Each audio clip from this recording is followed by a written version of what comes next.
स्वामी दिनेश भारती जी,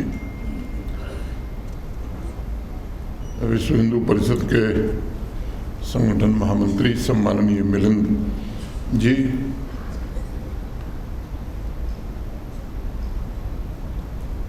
जम्मू के मंडलायुक्त श्री रमेश कुमार जी,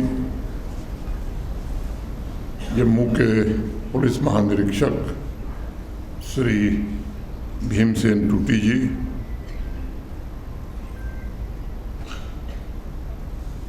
जम्मू कश्मीर के विश्व हिंदू परिषद के अध्यक्ष श्री राजेश गुप्ता जी, बजरंग दल के राष्ट्रीय संयोजक श्री किशन प्रजापति जी,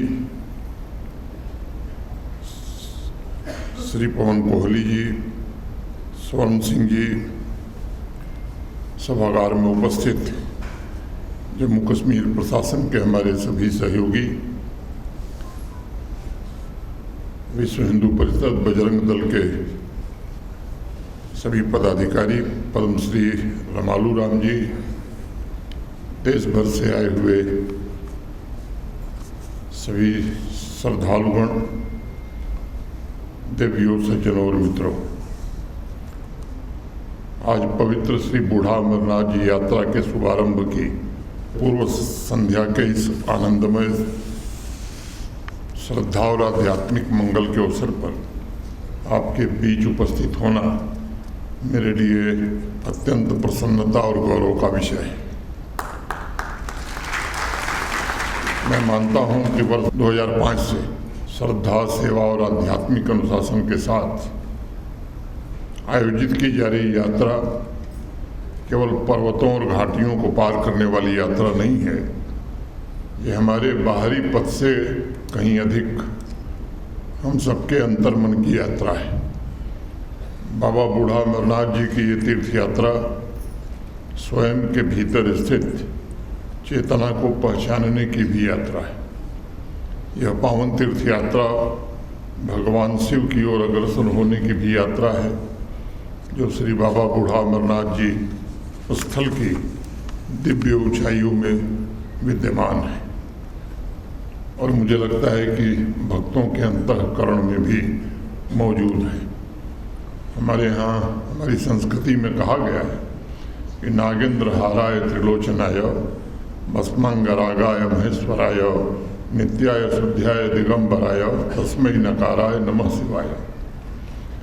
अर्थात सर्पराज को हार के रूप में धारण करने वाले, 3 नेत्रों वाले, भस्म के अंगों को अलंकृत करने वाले महेश्वर, सनातन, निर्मल और दिगंबर भगवान शंकर को हम सब नमन करते हैं।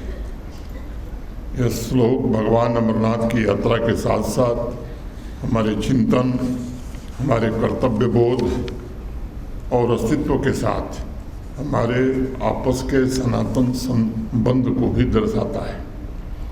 मुझे विश्वास है कि नाला गगरी और पुलस्त्य गंगा के मध्य स्थित भगवान शिव के पावन धाम श्री बाबा बूढ़ा अमरनाथ जी की यात्रा इस वर्ष भी सभी भक्तजनों के लिए सुगम, निर्विघ्न और सुरक्षित होगी। मेरा मानना है कि महादेव के इस दिव्य तीर्थ की महिमा केवल आस्था तक सीमित नहीं है, बल्कि इससे जुड़ी पौराणिक मान्यताएं और अनेक प्राचीन परंपराएं भी इसे विशेष आध्यात्मिक महत्व प्रदान करती हैं। एक ऐसी मान्यता भी है कि महर्षि पुलस्त ने अपनी तपस्या और दिव्य दृष्टि से ये अनुभव किया था कि इसी पवित्र क्षेत्र में भगवान शिव ने माता पार्वती को अमर कथा का उपदेश दिया था। इस दिव्य अनुभूति के पश्चात महर्षि पुलस्त वर्तमान श्री बाबा बूढ़ा अमरनाथ जी के पावन स्थल पर पहुँचे थे और उन्होंने वहाँ लंबे समय तक बड़ी कठिन तपस्या भी की थी। उनकी घोर साधना से प्रसन्न होकर भगवान भोलेनाथ ने उन्हें दर्शन दिए और वरदान मांगने को कहा। महर्षि पुलस्त ने भगवान शिव से अपने लिए किसी सांसारिक वरदान की इच्छा नहीं जताई थी। उन्होंने केवल यही प्रार्थना की थी उनसे कि यह पवित्र स्थल युगों युगों तक श्रद्धा और आस्था का केंद्र बना रहे, जहाँ आने वाला प्रत्येक भक्त महादेव का आशीर्वाद प्राप्त कर सके। इसी मान्यता के कारण श्री बाबा बूढ़ा अमरनाथ जी के साथ प्रवाहित होने वाली पवित्र नदी को पुलस्त गंगा के नाम से भी जाना जाता है। कुछ इतिहासकार मानते हैं कि प्राचीन काल में यह संपूर्ण क्षेत्र पुलस्त नगरी के नाम से ही प्रसिद्ध था, जिसका कालांतर में अपभ्रंश होकर पुंछ नाम प्रचलित हुआ। चाहे इसे हम पौराणिक परंपरा के रूप में देखें अथवा इतिहास की दृष्टि से देखें, इस भूमि की आध्यात्मिक गरिमा और धार्मिक महत्ता निर्विवाद रूप से श्रद्धालुओं के हृदय में बहुत ही विशिष्ट स्थान रखती है। इसलिए प्रत्येक वर्ष देश के विभिन्न भागों से हजारों की संख्या में श्रद्धालु यहाँ एकत्रित होते हैं, एक साथ यात्रा करते हैं, एक साथ चलते हैं और साथ ही साथ शिव का नाम जपते हैं और अंततः एक ही परम सत्ता यानी भगवान बूढ़ा अमरनाथ जी के चरणों में अपने आप को समर्पित करने की भी कोशिश करते हैं। मैं समझता हूँ कि यही सनातन धर्म की मूल आत्मा है। यही विविधता में एकता, आध्यात्मिकता में शक्ति और समर्पण में शांति का प्रतीक भी है। मैं मानता हूँ कि बूढ़ा अमरनाथ जी के स्वरूप हमें यह शाश्वत सत्य दिखाई देता है कि जीवन तमाम विपरीत परिस्थितियों और विविधताओं के बीच संतुलन स्थापित करने और उनका सामंजस्य पूर्ण समन्वय करने की कला है। जब देवताओं और असुरों ने समुद्र मंथन किया तब उसमें से प्रचंड विष प्रकट हुआ। उसकी तीव्रता को सहन कर पाना किसी के लिए संभव नहीं था। तब भगवान शंकर ने संपूर्ण सृष्टि के कल्याण के लिए उस विष को स्वयं ग्रहण किया और उसे अपने कंठ में धारण कर लिया। इसी कारण वे नीलकंठ कहलाए। यह प्रसंग हमें निश्चित रूप से यह सीख देता है कि सच्चा नेतृत्व और सच्ची भक्ति केवल सुख प्राप्त करने के लिए नहीं, बल्कि दूसरों के जीवन में शांति और कल्याण के लिए कष्टों को अपने भीतर समेटने में है। इस पवित्र तीर्थ यात्रा पर चलते हुए हमें भी ये सीख ग्रहण करनी चाहिए कि कठिनाइयों का धैर्यपूर्वक हमें सामना करना है, उन्हें अपनी आध्यात्मिक शक्ति में रूपांतरित करना है। ये पावन यात्रा हमें इस अमर महामंत्र का भी स्मरण कराती है जो हम सब अक्सर जपते रहते हैं कि ओम त्र्यंबकम यजामहे सुगंधिम पुष्टिवर्धनम उर्वारुकमिव बंधनात् मृत्युर्मुखी महाव्रतात्।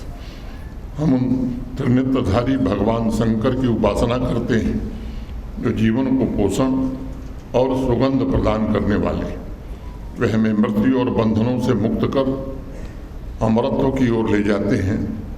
मैं समझता हूँ कि यह शाश्वत मंत्र केवल दीर्घायु होने की कामना नहीं है, यह ज्ञान से मुक्ति की प्रार्थना है, भय से मुक्ति की भी प्रार्थना है तथा मोह और सांसारिक बंधनों से मुक्त होकर सत्य के मार्ग पर चलने की भी प्रार्थना है। इस यात्रा का प्रत्येक कदम हमें उसी मुक्ति की दिशा में एक कदम आगे ले जाता है। पिछले 21 वर्षों से बाबा अमरनाथ एवं बूढ़ा अमरनाथ यात्री न्यास, विश्व हिंदू परिषद और बजरंग दल के अनेक पदाधिकारी, कार्यकर्ताओं और स्वयंसेवकों के द्वारा जिस श्रद्धा, सेवा और अनुशासन के साथ इस यात्रा का आयोजन किया जा रहा है वह अपने आप में अत्यंत प्रशंसनीय है। उनका प्रयास हमें भगवान शिव की एक और महत्वपूर्ण उपदेश का भी स्मरण कराता है कि भक्ति के साथ अनुशासन बड़ा अनिवार्य होता है। जब भक्ति को अनुशासन का मार्गदर्शन प्राप्त होता है तब भक्ति ऐसा दीप बन जाती है जो केवल वर्तमान का मार्ग नहीं दिखाती बल्कि आने वाली पीढ़ियों के लिए भी प्रकाश का पथ प्रशस्त करती है। एक दूसरी महत्वपूर्ण बात यह है कि भगवान बूढ़ा अमरनाथ सृष्टि के आदि और अनंत रहस्य के भी प्रतीक हैं। इस तीर्थ यात्रा के माध्यम से हमें संदेश मिलता है कि जीवन निरंतर परिवर्तनशाली है और धर्म का अर्थ जड़ता कभी नहीं है। बल्कि मूल्यों और सत्य के प्रति अडिग रहते हुए परिस्थितियों के अनुरूप स्वयं को ढालना मुझे लगता है कि ये बड़ा आवश्यक होता है। इस पावन अवसर पर आइए हम सब मिलकर एक संकल्प लें कि हम केवल इस यात्रा के मार्ग पर ही नहीं चलेंगे, बल्कि अपने दैनिक जीवन में भी धर्म और सत्य के मार्ग पर चलने की कोशिश करेंगे। और हमारे यहाँ तो कहा गया है कि सत्यम वद धर्मम चर, सत्य बोलो, धर्म का आचरण करो, स्वाध्याय में कभी घमंड प्रमाद मत करो और अपने गुरुओं आचार्यों के प्रति कृतज्ञ रहो। जीवन की सतत परंपरा को आगे बढ़ाओ।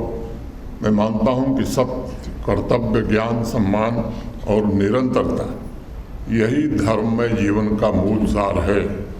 उस दृष्टिकोण से देखा जाए तो बाबा बूढ़ा अमरनाथ जी की पवित्र यात्रा केवल आध्यात्मिक यात्रा नहीं है, बल्कि ये राष्ट्रीय एकता की भी यात्रा है। जब भारत के विभिन्न क्षेत्रों से आए हजारों श्रद्धालु एक साथ कदम बढ़ाते हैं, तब वे अपने आचरण से भारत की एकता का जीवन संदेश निश्चित रूप से देते हैं और राष्ट्र को स्मरण कराते हैं कि हमारी वास्तविक शक्ति एकजुटता में ही है। आप जानते हैं कि भगवान शिव की आराधना भारत की संपूर्ण भौगोलिक और सांस्कृतिक चेतना में व्याप्त है। उत्तर में केदारनाथ से दक्षिण में रामेश्वरम तक, पश्चिम में सोमनाथ से पूरब में तारकेश्वर तक भगवान शंकर हमारी सभ्यता की उस एकात्म चेतना के असली प्रतीक हैं, जो भारत को विविधताओं के बीच एक सूत्र में बांधते आई है। इसलिए मेरी प्रार्थना है कि भगवान बूढ़ा अमरनाथ जी प्रत्येक तीर्थयात्री को एकता के सूत्र में बांधे रखें तथा शक्ति, विवेक, साहस और शांति प्रदान करें। कल सुबह भगवती नगर से जब आपको रवाना किया जाएगा, यात्रा प्रारंभ होगी, तो मैं जरूर ये बाबा बूढ़ा अमरनाथ से मैं प्रार्थना मेरी है कि हमारे अंतःकरण को, हम सबके अंतःकरण को निर्मल करें, जम्मू कश्मीर तथा भारत माता को और अधिक सशक्त बनावें तथा हमें धर्म, सत्य और सदाचार के मार्ग पर आगे बढ़ने की प्रेरणा दें, आशीर्वाद दें। मेरी कामना है कि प्रत्येक तीर्थयात्री बाबा बूढ़ा अमरनाथ की शिक्षा को अपने आचरण का मुख्य आधार बनाए, निर्भय बने, करुणामय बने, सत्यनिष्ठ बने और एकजुटता के साथ समाज और देश को आगे बढ़ाने में अपना योगदान दे।